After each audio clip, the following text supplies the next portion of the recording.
గుహాయాం గేహే వా బహిరపి వనే వాద్రిశిఖరే జలే వా వహ్నౌ వా వసతు వసతి కిం వద ఫలం సదా యస్యైవాంతః కరణమపి శంభో తవ పదే స్థితం చేద్యోగోऽసౌ స చ పరమయోగి స చ సుఖీ.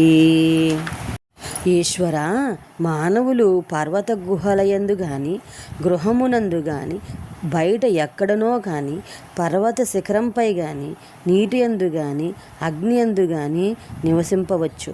నివసించిన ఆ ప్రదేశం వల్ల ప్రయోజనం ఏముంటుంది? ఎవరి హృదయం ఎల్లప్పుడూ నీ పాదపద్మములందు ఆసక్తమై ఉంటుందో అదే యోగం, అతడే మహాయోగి, అతడే సౌఖ్యవంతుడు. హృదయంలో భక్తి ప్రధానము కానీ వసించే స్థలము ప్రధానము కాదని ఈ శ్లోకం యొక్క భావము.